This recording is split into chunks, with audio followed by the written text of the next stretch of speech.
उस समय पे महिलाएं जो है उनके अंदर वो सब चीज़ें लक्षण दिखने लगते हैं, हॉट फ्लशेस है, इरिटेशन होता है, नींद नहीं आना, इंसोम्निया है ना, बहुत सारी चीज़ें, भूख नहीं लाना, बिल्कुल नींद तो बहुत ही कम आती है। लेडीज तो रात को लाइट भी कहती हैं, लाइट खोल दो डरने लग जाती हैं। तो उससे क्या होता है, घर में या तो उनका हस्बैंड या उनके बच्चे समझते नहीं है। तो वहाँ पे उस लेडी को भी थोड़ा सा, अगर वैसे कोई माध्यम नहीं है तो बहुत सारे अब तो यूट्यूब चैनल्स हैं और भी सोशल मीडियाज हैं, पड़ोसी अड़ोसी है, अब तो बहुत सारे माध्यम। आयुर्वेद है ना वो होलिस्टिक ट्रीटमेंट करता है।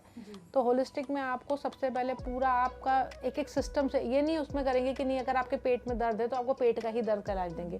बेसिकली हम पूरे अपने वात पित्त कफ दोष को लेकर के चलते हैं, फिर हम उसमें देखते हैं कि इसका मूल कारण क्या है।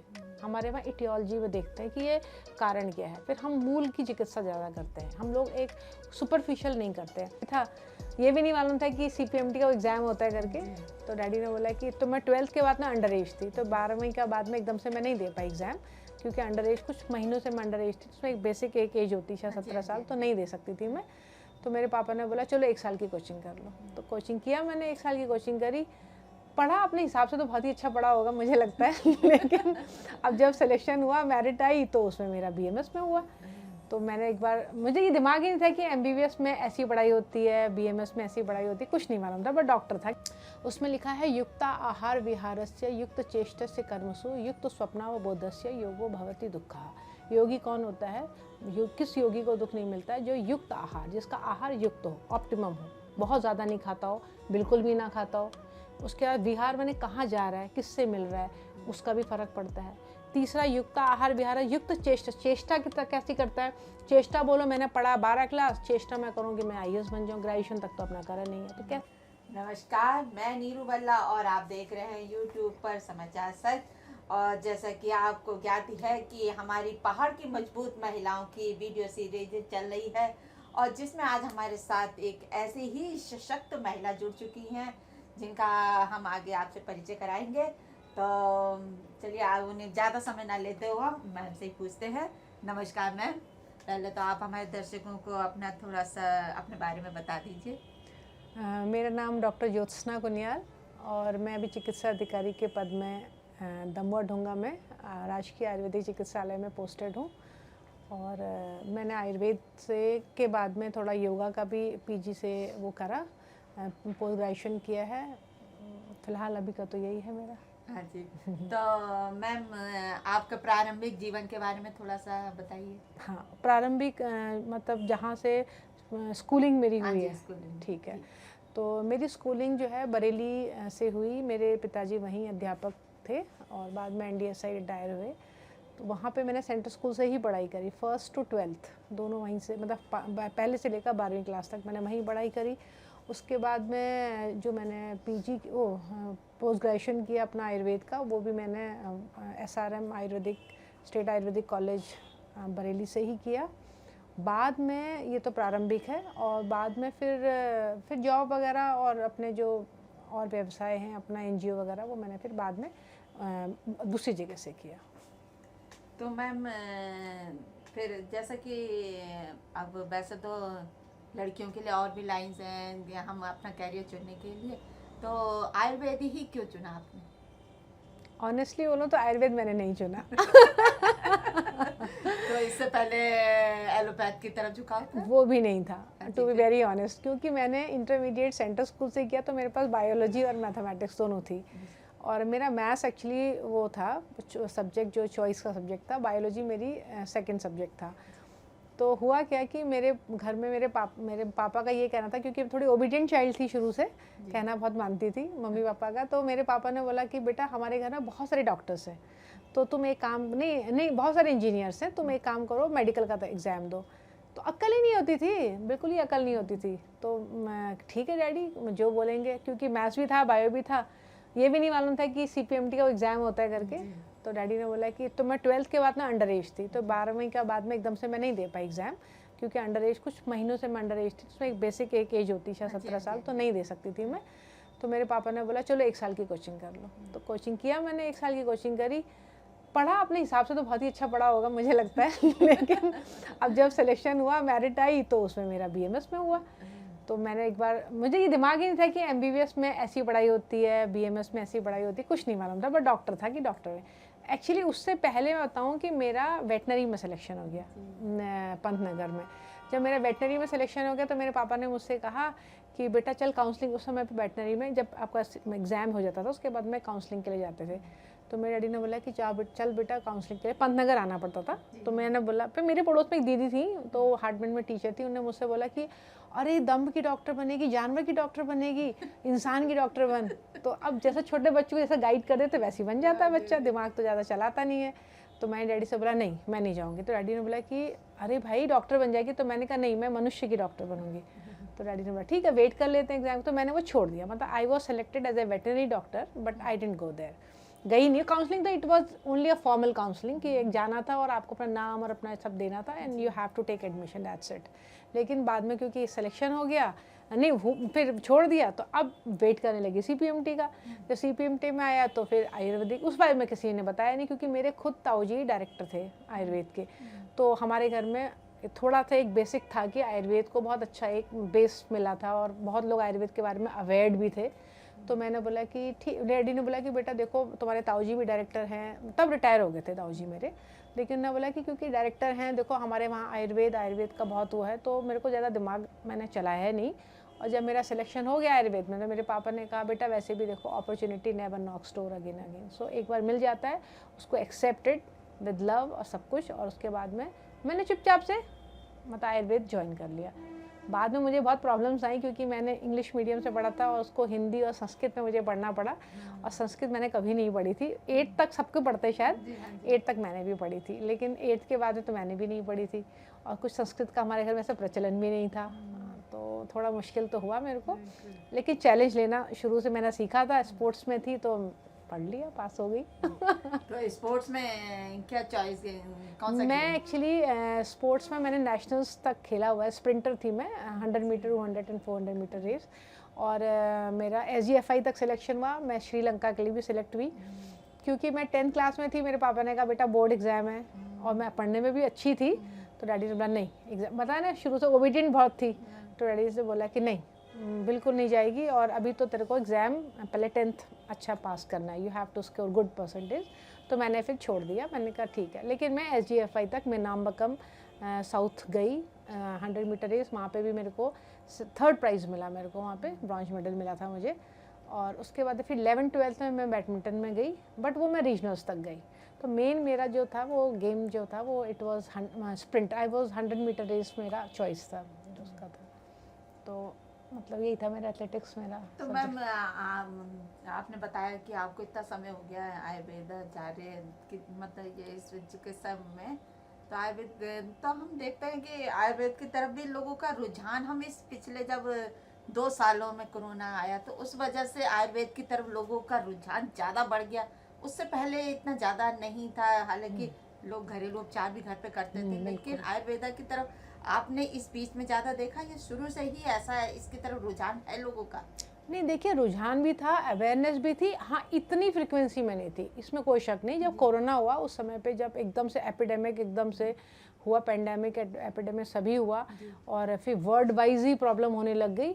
और देखा लोगों ने कि मोस्टली इन सब चीज़ों से एलोपैथ से बहुत ज़्यादा, खैर ऐसा नहीं कह सकते मैं एलोपैथ ने कुछ नहीं करा, एलोपैथ ने बहुत रोल अदा किया अपना, लेकिन उससे ये लगा कि उसका उस समय पे एक्चुअली वो सब इम्यून सिस्टम, और इम्यून सिस्टम एलोपैथ में बहुत ज़्यादा ऐसा है नहीं। वहाँ पे तो आपको पर्टिकुलर ऑर्गन के हिसाब से, कोई सिस्टम के हिसाब से, हमारा तो जो आयुर्वेद है ना वो होलिस्टिक ट्रीटमेंट करता है। तो होलिस्टिक में आपको सबसे पहले पूरा आपका एक सिस्टम से, ये नहीं उसमें करेंगे कि नहीं अगर आपके पेट में दर्द है तो आपको पेट का ही दर्द का इलाज देंगे। बेसिकली हम पूरे अपने वात पित्त कफ दोष को लेकर के चलते हैं, फिर हम उसमें देखते हैं कि इसका मूल कारण क्या है। हमारे वहाँ इटियोलॉजी में देखते हैं कि ये कारण क्या है, फिर हम मूल की चिकित्सा ज़्यादा करते हैं, हम लोग एक सुपरफिशियल नहीं करते हैं। तो हम देखते हैं ना इस दवाइयों में लोग झीक भी जाते हैं कि जल्दी आराम नहीं मिलता हमें। अब जल्दी कैसे मिलेगा, हर चीज़ आप चाहो कि दोनों चीज़ मिल जाए, बॉडी में पूरा ऑब्जॉर्व नहीं होना, सब होता है, एब्जॉर्ब भी होता है, सब कुछ होता है, एब्जॉर्ब भी होता है। अब लोगों को एक्चुअली क्या है ना, पेशेंस ही नहीं है, पेशेंस नहीं है। अगर आप मेरे पास में आयुर्वेदिक जैसे पेशेंट्स आते हैं, अगर मेरे पास कहते हैं मैम आप आयुर्वेदिक हमें मेडिसिन लिख दीजिए, तो हमारे में पथ्य अपथ्य का बहुत ध्यान रखा। पथ्य मीन्स क्या खाना है, क्या आपको नहीं खाना है। अब हम बोलेंगे ये खाना है, आपको ऐसे रहना है, अपना जीवन शैली बहुत नियमित बनाना है, तो वो बोलेंगे ये नहीं हम कर सकते। अगर डायबिटिक पेशेंट आ गया तो हमें बोलना पड़ेगा ना भाई आप डायबिटीज़ में आपको ये ठीक है, मेडिसिन का अपना रोल है, लेकिन आयुर्वेद या हो चाहे एलोपैथिक इवन कहते हैं कि आपको ये चीज़ें खानी ये नहीं खानी है, हम ये भी नहीं छोड़ सकते, हम ये भी नहीं छोड़ सकते। तो मनुष्य ने अपना मेंटालिटी ऐसी बना दी है, मानसिकता ही ऐसी बना दी कि नहीं बस हम खाएं और ठीक हो जाएं। कोई भी हार्ड वर्क नहीं करना चाहता है। मेहनत जब नहीं करना चाहोगे तो इरिटेशन तो होगी आपको। और ये सारा हमारा तो आयुर्वेद पूरा अध्यात्म से जुड़ा है। अगर आपके जीवन में बीच का जैसे कहना चाहिए युक्त, मतलब बीच का रास्ता अगर आप नहीं अपने करेंगे, हाँ वो नहीं आप अपनाओगे तो आप नहीं कर पाओगे। आप हमारा ना बहुत एक्सट्रीम होता है ना हमारा बिल्कुल लो होता है, तो हमारे बीच मध्य का मार्ग लेकर के हम लोग चलते हैं। अगर आपने ठीक होना है तो आपको आहार विहार का भी ध्यान रखना पड़ेगा, आपको दवाई का भी ध्यान रखना पड़ेगा, आपको अपने किस समय पे आप उठते हो, कैसे आपका दिनचर्या, उस पर भी ध्यान रखना पड़ेगा। जैसे श्रीमद् भगवद गीता में लिखा है ना, गीता जी का 6 अध्याय में एक श्लोक लिखा हुआ है, वो हमारे आयुर्वेद देखिए उसमें भी आत्म संयम योग है, मतलब संयम का योग है वो। उसमें लिखा है युक्ता आहार विहारस्य युक्त चेष्टस्य कर्मसु युक्त स्वप्नावबोधस्य योगो भवति दुःखः। योगी कौन होता है? किस योगी को दुख नहीं मिलता है? जो युक्त आहार, जिसका आहार युक्त हो, ऑप्टिमम हो, बहुत ज़्यादा नहीं खाता हो, बिल्कुल भी ना खाता हो। उसके बाद विहार मैंने कहाँ जा रहा है, किससे मिल रहा है, उसका भी फर्क पड़ता है। तीसरा युक्त आहार विहार, युक्त चेष्टा की तरह कैसी करता है? चेष्टा बोलो मैंने पढ़ा 12 क्लास, चेष्टा मैं करूँगी मैं IAS बन जाऊँ, ग्रेजुएशन तक तो अपना करा नहीं है, तो कैसे आप बन जाओगे? आपको अपना चेष्टा भी उचित युक्त करनी चाहिए। तो युक्त आहार विहार से युक्त चेष्टा से कर युक्त स्वप्न मीन्स नींद और निद्रा और कितना सोना। ये हमारे आयुर्वेद में बहुत बोला गया है, कितने घंटे सोना चाहिए, ब्रह्म मुहूर्त में उठना चाहिए, संध्या के समय पे नहीं सोना चाहिए, जब 2 समय मिलते तब नहीं सोना चाहिए, कितना ध्यान रखना है। आज के बताइए कि उसमें कौन कितना ध्यान रखता है? कोई नहीं रखता है। तो ये अब इतना हम करना नहीं चाहते हैं, इंस्टेंट हमको रिलीफ चाहिए। तो आप देखिए ना, कॉफ़ी भी देखिए, अगर आप बीट करके कॉफ़ी को, चीनी को बढ़िया सा बीट करते हैं और फिर आप दूध के संग में उसको खूब औटा करके आप किसी को देते हैं, सर्व करते हैं, और एक आप बोलो कि गर्म पानी लिया, उसमें आपने दूध भी डाल दिया, वो भी डाल दिया, दोनों का टेस्ट देख लीजिए सामने कितना डिफरेंस होता है। तो इंस्टेंट ही होता है फिर, है ना? तो इस बीच में आपने देखा होगा कि ये गिलोय, अश्वगंधा भी लोगों ने बहुत जाना। बिल्कुल गिलोय है। कई चीजें ऐसी थी। बिल्कुल ये है तो हमारी धरोहर। मैंने कहा ना, कुछ चीज़ें ऐसी होती है लुप्त हो जाती है। कभी कभी जो है ख़राब चीज़ की सीढ़ी इतनी बड़ी हो जाती है कि छोटी चीज़ थोड़ी झुक जाती है उसके अंदर। लेकिन फिर भी मैं फिर वहीं बोलूँगी कि जो चीज़ की सत्यता है, जिसकी अस्तित्व है, उसको कोई नकार नहीं सकता। सूर्य का अस्तित्व है, सूर्य को कोई नहीं, सूर्य हमें कब नहीं दिखता, जब वो तो पृथ्वी घूम रही है इस वजह से। लेकिन क्या सूर्य कभी अस्त होता है? हम कहते हैं सूर्य अस्त हुआ, सूर्य कभी अस्त नहीं होता है, ठीक है ना? सूर्य अगर हमें दिख भी रहा है सामने से और हम कह रहे हैं अरे यार बादल आ गए सूर्य का, थोड़ी देर में जब बादल हट जाते तो सूर्य का प्रकाश तो वैसे ही रहता है। तो आयुर्वेद हमेशा से था, है, हमेशा से रहेगा। आयुर्वेद तो कोई नहीं। मैम, तो ये तो आपका एक डॉक्टर बनने तक का सफ़र था। इस सफ़र में फिर शादी भी हुई, फिर बच्चे भी थे। तो इस इतने बड़े इस जीवन में आपके साथ सर का और बच्चों का कितना सपोर्ट रहा? जहाँ तक कि हम हस्बैंड को ज़्यादा बोलेंगे कि हस्बैंड का कितना सपोर्ट रहा आपका? नहीं, हस्बैंड का तो मेरा बहुत सपोर्ट रहा है, इसमें कोई शक नहीं। मेरी तो बहुत छोटी उम्र में शादी हो गई थी। मैं 3rd ईयर कंप्लीट करा था मैंने, और 4th ईयर का मैंने 3rd का फाइनल एग्ज़ाम दिया था, लगभग समझ लीजिए 4th ईयर में। तो मैं शायद 21 साल की थी मेरी जब शादी हुई थी। तो मुझे तो कुछ भी नहीं आता था, क्योंकि मैं अपने मम्मी पापा की अकेली बेटी हुई। तो मैंने अपने मम्मी पापा के घर में कुछ नहीं काम किया कभी, और क्योंकि खेल में ही बताया मैंने आपको, खेल और पढ़ाई, खेल पढ़ाई, इसके अलावा कोई जीवन था ही नहीं मेरा तीसरा, कोई काम ही नहीं जानती थी मैं। तो जब मेरी शादी हुई तो मेरे हस्बैंड ने मेरे को, मैं सच्ची बताऊं कि मेरे को कुछ नहीं बनाना आता था। तो हम लोग मेडिकल कॉलेज में गए थे, तो मेरे हस्बैंड ने बोला कि तुम खाना ना बना। अब पहले तो एकदम से कैसे बोलती कि मुझे खाना ही बनाना नहीं आता है। बेशक मेरी माँ ने बता दिया था तो कुछ नहीं आता बनाना, बट फिर भी उन्होंने कहा मैं अभी आऊँगा अपने emergency. He was doing PG, post graduation कर रहे थे वो। तो मैं जब वो आते थे तो मैं बनाती तो थी, मैं मेहनती थी और चैलेंज भी लेती थी। अब लेकिन कभी बनाया ही नहीं। और वो भी क्या था, वहाँ पे मुझे याद है हॉस्टल में हमारे पास गैस ही नहीं था। तो एक हीटर होता था, वो जो इलेक्ट्रिसिटी वाला हीटर होता है, वो एक कॉयल उसमें लगती है ऐसे करके, वो होता था, उसके ऊपर मैं रखती थी। तो उसके ऊपर हमारे पास कुकर भी नहीं थे, तो एक मैंने कुकर हमने खरीद लिया था, एक भगोना खरीदा था। तो वो भगोने में मैं चावल बनाती थी, कुकर में दाल बनाती थी। तो मुझे याद है कि जब मैं भगोने में चावल बनाती थी तो वो, क्योंकि उसमें शायद कांस्टेंट बहुत हीट आती है ना, तो वो नीचे जल जाता था। और जब दाल बनाती थी तो दाल में सीटियाँ आती तो वो इतनी ज़्यादा सीटियाँ, उसमें भी शायद सिम करने का होता है जैसे अब देखती हूँ मैं, तो वो भी सब मतलब या तो बिल्कुल ही एकदम क्या कहना चाहिए उसको, बहुत ही पतली बन जाती थी और या बिल्कुल ही कुक नहीं होती थी, कुछ अजीब सा हो जाता था। तो कुछ समय के बाद मेरे हस्बैंड ने मुझसे बोला तुम बस केवल ये सब भिगा भिगा के रख दिया करो, और ऐसे बनाते हैं जब उसको करते हैं तो ऑफ़ कर देते हैं। और मुझे पीडियाट्रिक्स मेरे हस्बैंड ने पढ़ाई, फार्माकोलॉजी मेरे हस्बैंड ने पढ़ाई, गायनी मेरे हस्बैंड ने पढ़ाई, क्योंकि हमारा आयुर्वेदिक सब्जेक्ट, आयुर्वेद जो हमारा है ना BMS करते हैं हम लोग, तो उसमें हमारे एलोपैथिक सब्जेक्ट्स को भी इक्वली पढ़ाया जाता है।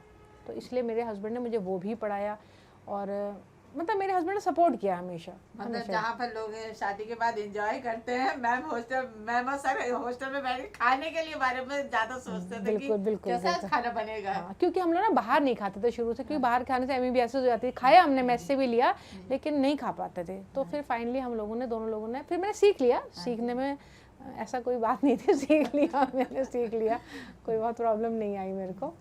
और बच्चे क्या करते हैं? बच्चे मेरे 2 बेटियां हैं मेरी। एक मेरी बेटी ने यहाँ से सुशीला तिवारी से MBBS किया, और अब वो उसने MS क्लिनिकल न्यूट्रिशन में इंग्लैंड से करके अभी वो आई है, और अभी she is preparing for PLAB. और छोटी वाली बेटी उसने UG भी और PG भी दोनों इंग्लैंड से किया, इंग्लिश लिटरेचर से, और कैम्ब्रिज का कोर्स ने बैंकॉक से किया। अब दोनों लोग टूवर्ड्स जॉब की तरफ जा रहे हैं। लेट्स सी भगवान कब देते हैं नौकरी उनको। जी। तो मैम आप जैसे कि आयुर्वेदाचार्य हैं, तो हमने सुना है कि आप योग की तरफ भी आपका रुझान है, और फिर एक अध्यात्म भी, इन तीनों का कॉम्बिनेशन कैसे करते हो आप, और कैसे आपके दिमाग मतलब एक मन में आया कि मैं ये तीनों चीजों को ही एक्सेप्ट करूं? देखिए, कुछ चीज़ें तो ऐसी होती है ना, उसका आंसर ही नहीं होता है। उसमें ये कहने का ये मेरा मतलब है कि कहते हैं कि केवल हम 40% हम इंडिपेंडेंट होते हैं अपने कर्म करने के लिए, 60% हमारा प्रारब्ध होता है। तो कुछ आपके प्रारब्ध से कुछ चीज़ें चलती हैं। तो मुझे जो लगता है, शायद मैं बचपन में, तो मुझे शायद ध्यान नहीं कि मैं बहुत ज़्यादा कोई पूजा, मेरे फादर जो, हम लोग जरूर ब्राह्मण फैमिली के हैं, और लेकिन हमारे वहाँ बहुत ज़्यादा ऐसी पूजा पाठ ऐसा नहीं होती थी। हाँ, मेरे पापा एक जैसे रिचुअल्स होते हैं, अपना गायत्री मंत्र जपना, और रात को आरती होती थी, लेकिन मुझे लगता है मेरे कोई संस्कार होंगे। तो मैं जब धीरे धीरे इस तरफ आई, तो पहले हम लोग नॉन वेजिटेरियन भी थे, नॉन वेज भी खाते थे, लेकिन धीरे धीरे प्रारब्ध, मैंने कहा ना कुछ चीज़ों का आंसर आपके पास नहीं होता है, तो वो प्रारब्ध से मुझे लगता है कि शायद मेरा कुछ संस्कार होंगे ऐसे। तो मेरा कुछ समय के बाद में ही मेरा ये मीट वगैरह सब छूट गया, और उसके बाद में अंडा तो खैर मेरा 10th क्लास से ही छूट गया था। धीरे धीरे शायद कहते हैं कि आपका अगर आहार शुद्ध हो, आपकी भावनाएं शुद्ध हो, तो कहीं ना कहीं अगर आपका पिछले जन्म का कहीं भजन छूट जाता है। एक श्रीमद् भगवद गीता में भी 6 अध्याय का एक श्लोक है, मैं आपको सुनाती हूँ। प्राप्त पुण्य किताम लोकानुषित्वा शाश्वती समा सूची नाम श्रीमताम गेहे योग भ्रष्ट विजायते। भगवान श्री कृष्ण से अर्जुन पूछ रहे हैं कि हे अर्जुन पूछ रहे हैं भगवान श्री कृष्ण से कि प्रभु ये बताइए मुझे कि अगर योग भ्रष्ट माने होता है आप अध्यात्म की तरफ चल रहे हैं और किसी कारण से आपकी मृत्यु हो जाती है और योग पूर्ण रूप से आप अपनी स्थिति में नहीं पहुंच पाते हैं, तो क्या वो नष्ट भ्रष्ट हो जाता है ऐसा साधक?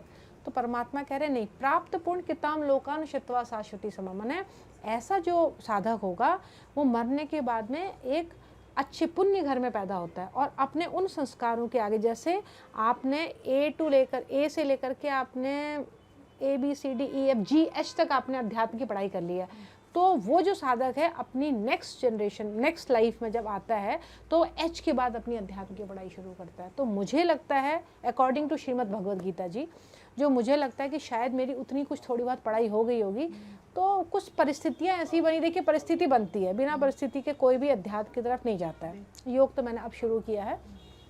तो जो मुझे लगता है कि जैसे तुलसीदास जी की बताएं, जिन्हें श्री रामचरितमानस की जो रचयिता हैं, उनकी पत्नी ने उनसे बोला कि इस हार्ड मांस के से तुम्हें इतनी प्रीति है। जब वो उनको लेने चले गए थे मायके, तो अगर इतनी प्रीति तुम्हारी राम से होती तो तुम्हें प्रभु राम का साक्षात्कार हो जाता। तो ऐसे तो कितनी महिलाएं बोलती होंगी अपने पति लोगों से कि भाई तुम ऐसे करते हो, इतना तुम्हारा भजन होता, कि सब बन गए, सब तुलसीदास नहीं बने ना, क्योंकि एक बहाना चाहिए होता है। ये अध्यात्म में किसी चीज़ में एक बहाना ट्रिगर कर जाता है वो आपको। तो उनके संस्कार थे, वो तो केवल इस जन्म में आए थे जन्म लेने के लिए, हम लोगों के लिए ये सब चीज़ें बताने के लिए। तो पत्नी एक माध्यम बनी, उन्होंने कभी मुड़ के नहीं देखा। ऐसे ही चैतन्य महाप्रभु का देख लीजिए, ऐसी मीरा जी का देख लीजिए, मीरा जी गई, सब कुछ राणा जी ने कितना कुछ, उनके बाद में तो राणा जी खुद ही उनके शिष्य बन गए थे, लेकिन उनका भी एक माध्यम, तो माध्यम कुछ ना कुछ रहता है आपके जीवन में, ऐसा नहीं है, लेकिन उसको दोष नहीं देना चाहिए, क्योंकि दोष जब तक आप देंगे तब तक आप संसार में कभी भी ईश्वर को नहीं प्राप्त कर सकते। एक बार भगवान श्री कृष्ण ने, भगवान लक्ष्मण ने श्री रामचंद्र जी से पूछा कि प्रभु आपने तो कभी किसी को दुख नहीं दिया, आपने चींटी भी नहीं कभी मारी, तो ये मुझे बताइए कि आपको कैकेयी माँ ने वनवास क्यों दिया। तो भगवान राम कहते हैं, सुन भैया मेरे, सुन लक्ष्मण मेरे भाई, नहीं दोष कैकेयी माता, ये लिखिया भाग्य विधाता। ये किसी का दोष नहीं है। तो ये मेरा ये मानना है कि अगर मनुष्य दोष देता रहेगा तो कभी कुछ नहीं प्राप्त कर सकता। तो हो सकता है मेरे जीवन में भी कुछ परिस्थितियाँ ऐसी आई जहाँ मुझे लगा कि मुझे शांति प्राप्त करनी है, और मेरा पिछला जन्म का कुछ भजन हुआ होगा, उसके बाद में मैं भजन की तरफ निकल गई, और ईश्वर की कृपा है कि मुझे गुरु भी मिल गए। गुरु भी खुद ही आकर के मुझे दीक्षा दे के चले गए, और चले नहीं गए, अभी भी हैं, बहुत ज़्यादा उनसे वो नहीं हो पाता, लेकिन होता है। और प्रभु की तो कृपा है ही मेरे ऊपर, सभी पे है। अब हम सब लोग छाता लेकर के बैठ जाते हैं तो बारिश हमें रोक लेते हैं, बारिश को ऐसी छाता लेकर बैठ जाएंगे तो ईश्वर की कृपा तो रुकी जाएगी, रुकती कुछ नहीं है, वो तो साइड से गिर जाती है ना। तो छाता हटा लें तो सब उसको महसूस कर सकते हैं। तो ये तो हमारे मैम का अध्यात्म, योग और आयुर्वेद का था जो अभी तक उन्होंने बारे में बताया। लेकिन हमने ये भी देखा, हम भी उस जगह में गए हैं जहाँ मैम लोगों, जो महिलाएं अपने घर से निकल के काम करती है या घर पे ही काम करती है, लेकिन एक महिलाओं में एक आफ्टर 40 के बाद एक बड़ी स्थिति खराब आती है, मेनोपॉज। आफ्टर 40 के बाद ये सभी महिलाओं को स्टार्ट हो जाता है, किसी को ज्यादा किसी को कम, आफ्टर 40 से 50 के बीच में। तो मैम उसके लिए भी बहुत ज्यादा जागरूकता अभियान चलाते हैं कि जो हमारे घर की महिलाएं शर्माती हैं, इन चीजों को अच्छा नहीं मानती हैं, परेशान हो रही हैं, हालांकि इसमें काफी हमारे हार्मोन्स भी चेंज होते हैं, बहुत परेशानियां आती हैं। तो हम मैम से चाहते हैं कि उन लोगों को भी बताएं जो मैम घर पे ही रह के इन चीजों को इग्नोर करती हैं, कि अपने बॉडी की तरफ बिल्कुल ध्यान नहीं देना, लेकिन ये एक हमारे जीवन का एक पार्ट है ये भी। तो थोड़ा सा आप उनके बारे में बता दीजिए। देखिए, पहले तो सबसे पहले ना एक्सेप्टेंस, जो अभी हम लोगों ने सबसे पहले बात करी कि अवेयरनेस है ना, तो अवेयरनेस माने जागरूकता। तो जागरूकता हमारे को कुछ पहले से चला आ रहा है कि थोड़े माएँ जो है वो संकोच और अपनी बेटी से एकदम दोस्त कैसे बात नहीं करती है, अवेयरनेस नहीं थी लोगों के। पहले थोड़ा कंजर्वेटिव माहौल था, है ना। अब तो सोशल मीडिया के माध्यम से फिर भी माएँ और पुत्रियाँ आपस में बैठ करके बात कर सकती हैं, और अब लड़कियां इतनी थोड़ी सी समझदार भी हो गई हैं, जाके मेडिकल ऑफिसर, डॉक्टर से, चिकित्सक से जाके बात कर लेती है। फिर सरकार ने भी बहुत सारी ऐसी व्यवस्थाएं कर दी, जैसे ANM है, वर्किंग जो हमारी ANMs अस्पतालों में काम करती हैं, जो हेल्थ वर्कर्स हैं, इन लोगों को बीच बीच में प्रोग्राम्स कराए जाते हैं ताकि वो जाकर के गांव-गांव में जाकर के लोगों से, क्योंकि देखिए ऐसा होता है ना, मान लीजिए पहाड़ में अगर हम लोगों ने, जहाँ मैंने काम करा है वहाँ पे मेरे को खुद याद है, मैं ANM सेंटर में जाकर के जैसे हफ्ते 2 हफ्ते में जाकर, जैसे जिस दिन वैक्सीनेशन डे होता था, वेंसडे वगैरह को, उस दिन वहाँ जाकर के वैक्सीनेशन जो करवाती थी महिला अपने बच्चों का, उसके दौरान बीच बीच में सब चीज़ें उनको बताती थी। तो अब ये सुविधाएं गवर्नमेंट ने बहुत सारी कर दी हैं। तो अवेयरनेस सबसे इम्पोर्टेंट चीज़ है, ठीक है। नंबर दूसरा, हेजिटेट कब करता है आदमी? हेजिटेशन 2 कारण से करता है। एक तो घर में थोड़ा वातावरण इस तरह से रहे, और दूसरा हेजिटेशन क्यों होता है कि अवेयरनेस नहीं है, ठीक है।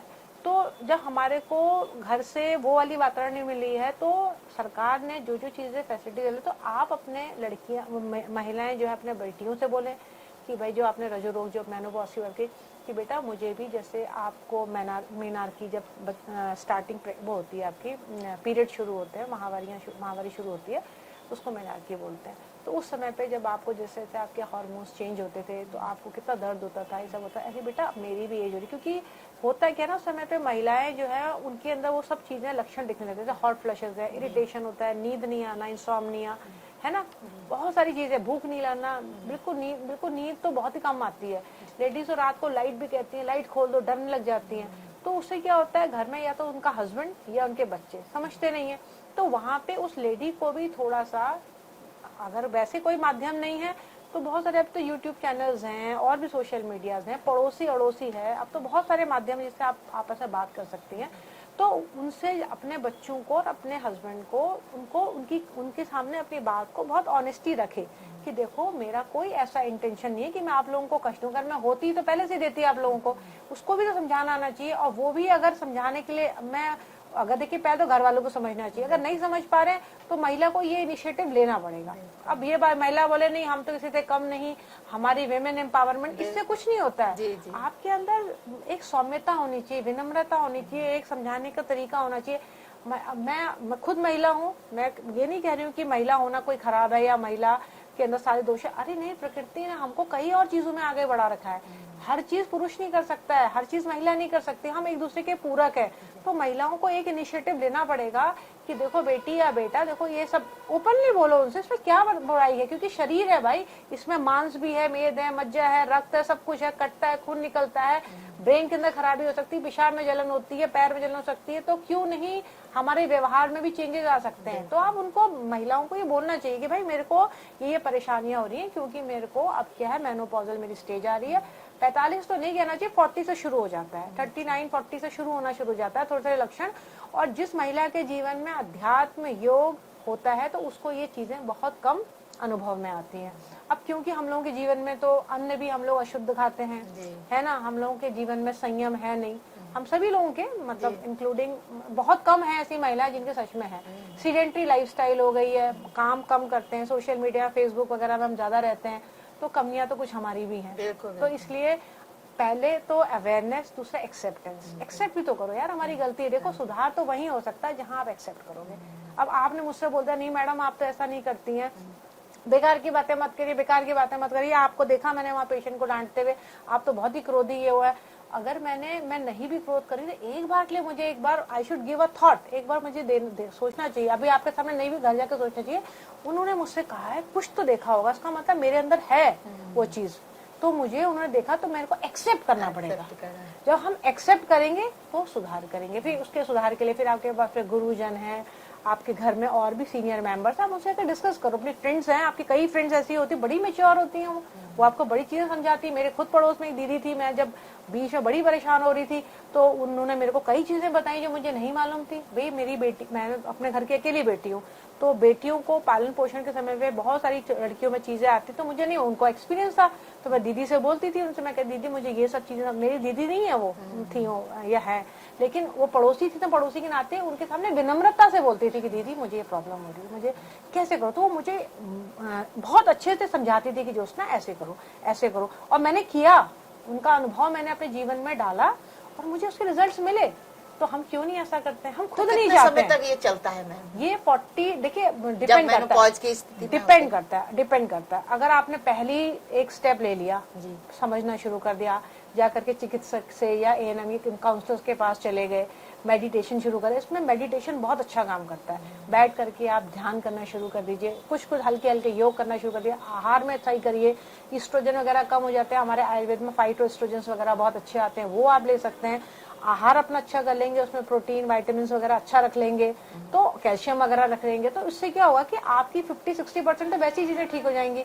अब इसमें हम ये एक टाइम फिक्स नहीं कर सकते कितने, अगर कोई बिल्कुल ही कुछ नहीं करना चाहता है तो वो तो लंबा भी लग जाएगा, और जो बिल्कुल एकदम नहीं भाई मुझे तो ठीक करना है, क्योंकि देखिए सारा घर महिला के ऊपर होता है।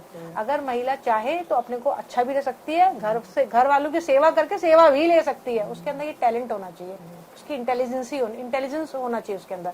तो हम सब महिलाओं को, मैं तो यही बोलूंगी सारी महिलाओं को कि आप उस चीज को अपने अंदर डेवलप करो। अवेयरनेस तो मिलेगी, लेकिन पहले एक्सेप्ट करो यार ये सब चीजें होती हैं। जब हमने समझा दिया ये सब चीजें होती हैं, हॉट फ्लैशेस होते हैं, ये सब चीजें होती है, इरिटेशन होती है, नींद नहीं आती, तो एक्सेप्ट करो, हाँ मेरी 39-40 हो गई, 45 हो गई, हाँ ये सब चीजें होंगी, कोई बात नहीं, ये शरीर है, शरीर में विकार है। शीतोष सुख दुखेशु समसंग विवर्जिता तुल्य निंदा, एक गीता जी का तीसरे चैप्टर का श्लोक है, आगमा पाइनो नित्यास्तांतितिक्ष स्वभावता। भगवान कृष्ण अर्जुन से कह रहे हैं, हे अर्जुन ये सब चीजें शीतोष सुख, दोनों चीज शीत और उष्ण, शीतोष सुख दुखेशु, ये सब चीजें शीत उष्ण सुख दुख दिन रात ये सब चीजें आएंगे जीवन में, क्योंकि प्रकृति में बनी वैसी है। लेकिन आगमा पाइनो नित्यास, ये आने वाली और जाने वाली हैं। ऐसा जान करके कष्ट के समय पे धैर्य रख ले, जिस समय पे बहुत अच्छी चीजें मिल रही, उस समय पे ध्यान रख, ये भी नहीं रहेगा, ऐसा भी नहीं रहेगा। क्योंकि प्रकृति क्या है, क्षणभंगुर नाशवान है, परिवर्तनशील है। संसार का नाम ही संस्कृति वर्ड से बना है। संस्कृति माने सरकना, तो सरक रहा है ये। जैसे हाथ में मुट्ठी में आप रेत लीजिए ना, कितने भी स्ट्रॉन्ग ग्रिप कर लीजिए, निकलती रहेगी। अब हमारे राजनीतिज्ञ, मैं किसी का नाम नहीं लूंगी, बहुत अच्छे लोग भी हैं, योगी मोदी जैसे लोग भी हैं। कोई ये ना सोचे कि मैं योगी मोदी जी की रिश्तेदार हूँ, कुछ नहीं किसी के रिश्तेदार में। तो कहने का ये मतलब है कि उस समय पे हम क्या चाहते हैं ना, हमारे जो बड़े बड़े जो ये सब पॉलिटिशियंस वगैरह हैं, वो सोचते हैं कि हम सारा धन इकट्ठा कर लें, हम ये सब करें, हम 5 पुस्तकों के लिए कर लें। रेते के जैसा है, पकड़ ही नहीं सकते महाराज, वो खिसकता चला जाएगा। क्योंकि संसार की प्रकृति वही है, संस्कृति, सरकना। आज आप रिच है, कल के दिन मैं रिच हो जाऊंगी, आज आप बीमार है, कल मैं बीमार हो जाऊंगी। तो ये सब जान करके, नॉलेज होने से आप हर चीज का जो है, तो इनसे हम डॉक्टर से भी कंसल्ट कर सकते हैं। कहा मैंने, आप चिकित्सक से मिलिए, अपने एएनएम वर्किंग लेडी जो हमारे हेल्थ वर्कर्स है, इन लोगों को, हम लोगों को भी ट्रेनिंग देनी पड़ती। बीच बीच में हम लोग योग का ट्रेनिंग, पिछले कोरोना से पहले मैंने कम से कम 10 रामगढ़ में, 10 रामनगर में, 2 शायद अल्मोड़ा में, करीब 15-20 हम लोगों ने ये कैंप्स करे। इसमें हम एएनएम्स को यही चीजें सिखाते थे, और वो फिर गांव में जा करके अपने, क्योंकि उसी गांव की महिला को हम एएनएम हमारी गवर्नमेंट लेती, क्योंकि वहाँ वो उनके संग में क्या होती है, फ्रेंडली होती है, उनकी भाषा को समझ सकती है, उनके अंदर की प्रकृति को समझ सकती है। हम जाएंगे, हमारे को अपनी बात नहीं बोलेंगी, आप जाओगे बोले कि हे जा, यस होने, यस होना, यस है ना, या पीड़ है रही होगे, हम बोलेंगे, वो थोड़ा हेजिटेट करेंगे। तो ये देखिए कितनी अच्छी, कितना बढ़िया सरकार ने चीजें निकाली कि उन्होंने वहीं की महिला को चुना, और उन्हीं के लेवल की, बहुत ज्यादा नहीं, उन्हीं में से निकलती हैं, बहुत पढ़ी लिखी नहीं होती है वो, उन्हीं के लिए। तो उनको ये भी नहीं होता, कोई कॉम्प्लेक्स भी नहीं आता कि मैं उससे कैसे बोलूं, और उसी की भाषा में बोलता है। आप भाषा का भी कोई भेद नहीं है, तो भाषा सबसे इम्पोर्टेंट चीज है। आपने को हम इंटरकनेक्ट हो सकते हैं भाषा में, और आप ज्यादा इंटरकनेक्ट क्यों हो पा रहे, क्योंकि हम हिंदी भाषा बोल रहे हैं। अभी यहाँ पे कोई अंग्रेज मुझसे लेता तो मैं एक्सप्लेन कर देती, but I would have not been so fluent, है ना, तो नहीं बोल पाती मैं। तो ये सब चीजें बहुत जरूरी हैं। तो हम जाकर के इन सब लोगों से कंसल्ट करें, कुछ थोड़ा खुद भी तो करें। स्वाध्याय कहाँ करते हैं हम, अन्न भी हम लोग क्या है, जो वर्जी खा लेते हैं, ये सब फास्ट फूड वगैरह लेना शुरू करते। फास्ट फूड बंद कर दो यार, घर में दाल रोटी सब्जी छौंका लगा लो, हल्दी नमक ज्यादा डाल लो, उसमें थोड़ा सा बढ़िया सा मिर्च वगैरह कम डाल लो, उसमें और चीजें डाल लो, घी डाल लो, आधा चम्मच घी रोज खा लो। मैं कहूंगी कोई कहा बहुत गरीब है, हम कह आते हैं, अरे वो तेल की जगह पे इतना तेल ना ला करके आप इतना घी ले आओ, कम डालो, क्या फर्क पड़ता, पौष्टिक भोजन खा लो। और जो गांव के आसपास की, जहाँ पे थोड़ा उनके पास जमीन है, गाय पालो। भाई गाय पालने में क्या, गाय में तो मुनाफा ही मुनाफा है। एक तो गौ सेवा हो जाएगी, ऊपर से उसका जो माँ है हमारी भाई, तो उनकी सेवा का हमें रिजल्ट्स मिलेंगे। सेवा करोगे तो सारी इंद्रियां पवित्र हो जाएंगी, गाय का दूध अलग मिलेगा। तो देखिए बल्ले ही बल्ले है उसमें, तो है ना, 10 उंगलियां घी के अंदर है। तो हम चाहते भी नहीं है ना मैडम, चाहते नहीं है, चाहते नहीं है, सही बात। ये इसलिए चाहना सबसे इम्पोर्टेंट है। और उसके बाद में एक्सेप्टेंस कि हाँ मेरे अंदर ये दोष है, मुझे मानना पड़ेगा। अगर बच्चे भी अगर हमारे हमको बोलते हैं कि कोई महिला बहुत बोलती है, या बहुत ज्यादा नॉनसेंस बातें, या बहुत रिस्ट्रिक्शंस होते हैं, तो वो वहाँ पे वो उनके बच्चे अगर बोलते हैं तो वो सीधा उसके दहाड़ने लग जाते हैं उनके पास। तो आप समझो ना कि उनकी इस तरह की कलयुग की जिस तरह से यहाँ पे वातावरण चल रहा है, उस समय पे वो बच्चा ना भी चाह करके, इस तरह की परिस्थितियां ऐसी आ जा रही, बच्चा मजबूर हो जा रहा है भाई। तो आप भी उसके संग में इतना अच्छा मित्रता का व्यवहार रखो, इतना ओपनली उसके संग में। भाई 12-13 साल के बाद में तो माँ को पुत्री को, पिता को पुत्र को आपस में दोस्त के साथ व्यवहार करना चाहिए। तो आप जब बोलोगे तभी बच्चा आएगा। अब बच्चा सिगरेट पी करके आ गया, माँ ने 2 थप्पड़े पिताजी तो वो आज उसको क्योंकि प्यार चाहिए था, तो कल के दिन उसका दोस्त बोलेगा उसको, अरे यार, वो कहेगा, रोएगा, अपने माँ बाप की जाकर के बताएगा, वो बोलेगा, वो तो बच्चा है, बोला है उसे, अभी तो नहीं अक्ल है, सही और गलत का उसे कोई डिफरेंशिएशन नहीं मालूम। वो बोलेगा, अरे यार माँ बाप ऐसे ही होते हैं, मारते पीटते, चल एक नहीं तो 4 पिलाता हूँ। तो उसको फिर आदत। अब अगर माँ या पिताजी को ये बोले, बेटा कोई बात नहीं, इसके मैरिट्स डीमेरिट्स से खराब चीज है, इससे ये होता है, किस रोक नहीं सकते हैं। अगर मित्र भाव में या किसने बोला तुमको, चलो मैं भी चलती हूँ, चलो एक काम करते हैं, फिर अगर तुम्हें ऐसा लग रहा है तो 1 सिगरेट तुम पी लो, 1 सिगरेट मैं पी लेती हूँ। देखो बच्चा बोलेगा, नहीं माँ तुम क्यों पिएगी, या पापा आप क्यों पियोगे, देखिए आप। तो हमें मित्र भाव आ जाएगा, उसके लिए हमें भी थोड़ा सा विनम्र होना पड़ेगा, है ना। तो ऐसी इसी मैरिज रोग में भी ऐसा ही है। वैसे तो मुझे लगता है कि इतनी देर की इसमें हम लोगों ने लगभग सारी बातें बोल दी हैं, इसमें बहुत ज़्यादा कुछ बोलने के लिए बचा नहीं है। फिर भी अब आप मुझसे कह रही हैं, निवेदन कर रही है, तो मैं ज़रूर एक दो लाइन में इसमें बोलूँगी। बस सबसे मेरा निवेदन ये है कि सब कुछ काम करो, लेकिन एक दिन भर के समय में 1 मिनट सारे दरवाजे बंद करके, चाहे कोई एकांतवास हो, अपने आप समय ढूंढ लीजिए। आप उसमें खाने से कोई मतलब नहीं है कि आपने खाना खाया या आपने नहीं भी नहाया। अगर आप शौचालय से भी आ रहे हैं, थोड़ा शुद्ध होकर के, नहा धो के भी नहीं आ रहे, अपना कमरा एक कोई जगह ऐसी ढूंढ लीजिए, सारे कमरे दरवाजे खिड़कियां सब बंद कर लीजिए। 5 मिनट केवल सोचिए, मैं हूं कौन? क्या मेरा जीवन में यही उद्देश्य है कि मैं आई हूं या आया हूं? अगर आपने महिलाओं के लिए बोला, मेरे ख्याल से मैं दोनों के पक्ष, दोनों को लेकर के बोलूंगी, पुरुष भाइयों के लिए भी बोलूंगी, बहनों के लिए भी बोलूंगी, कि मैं अपनी पूरी यात्रा को 5-10 मिनट के लिए, बस केवल give 10 minutes only, that's it. आप ये सोचो कि हम कहाँ से पैदा हुए थे, स्कूल में जाते थे, फिर ऐसा होता था, फिर ऐसा हुआ, पढ़ाई करी, वहाँ पे वो टेंशन रहा, फिर जीवन का आगे हुआ, शादी होगी, या जिसकी विवाह नहीं हुआ वो आगे सोचता है, और जिसकी हो गई है उसके जीवन को देखे जीवन में, और करते करते करते करते मुझे सब मिल गया, आज मेरे पास सब कुछ है, या आज नहीं है तो मिल जाएगा एक ना एक दिन, तो क्या उसके बाद में फिर मैं एक दिन मर जाऊंगा? तो क्या केवल ये इसी के लिए जीवन है मेरा? बस I think this is more than sufficient. इतना सोचेंगे ना तो भगवान जो आपके अंदर अंतर्यामी, जो ठाकुर जी बैठे हैं, श्री कृष्ण बैठे हैं, राम बैठे हैं, जो भी आपके बैठे हैं इष्ट जीवात्मा रूप में, वो आपको खुद मार्गदर्शन आपका करेंगे। उसी दिन आपको, जिस दिन मनुष्य ने ये सोचना शुरू कर दिया, what is the purpose of my this coming on this earth, what is the purpose to take birth, उस दिन उसके जीवन का रास्ता मिल जाएगा। और जिस दिन उसको ये समझ में आ जाएगी, ये सोच आ जाएगी, उस दिन फिर बहुत ज़रूरत नहीं है उसकी, फिर ठाकुर जी खुद ही व्यवस्था कर देते हैं। और गीता जी के आखिरी एक उसमें अध्याय में लिख रखा है एक श्लोक, इससे इसका मैं समापन करूंगी। अनन्यास चिंत्यन्तो माम ये जनाः पर्युपासते तेषां नित्याभियुक्तानां योगक्षेमं वहाम्यहम्। हे जीव, जो अनन्य भाव से, अन्य कोई नहीं, अन्य में सबको मुझे ही तू देख, अन्य कोई नहीं। जिस दिन वो अन्य कोई और नहीं, केवल मैं ही हूँ, हर रूप में मैं हूँ, भाई रूप में, बहन रूप में, दुश्मन रूप में भी मैं हूँ, उस दिन, जिस दिन इस समर्पण भाव से वो सोचना शुरू कर देगा, उस दिन ठाकुर जी कहते हैं, भगवान कहते हैं, उस दिन मैं उसका सारा योगक्षेम वहन करूंगा, अपने कंधे में लेके जाऊंगा। कहने का मतलब मैं उसका संसारिक और आध्यात्मिक दोनों चीज का जो है वर्ण मैं करूंगा। अब इससे ज्यादा और क्या बोल सकती हूँ? धन्यवाद मैम। तो ये थी हमारे साथ डॉक्टर ज्योत्सना कुनियाल जी। तो देखा मैम ने कितनी अच्छी बातें बताई हैं, आपने भी अपने इसे अपने जीवन में उतारना और हम भी उतारेंगे। तो बहुत बहुत धन्यवाद मैम आपका। और अगर आपने हमारा चैनल सब्सक्राइब नहीं किया है तो हमारे चैनल सब्सक्राइब कीजिए और बेल आइकन का बटन दबाना ना भूलिए। और एक बार फिर आपके साथ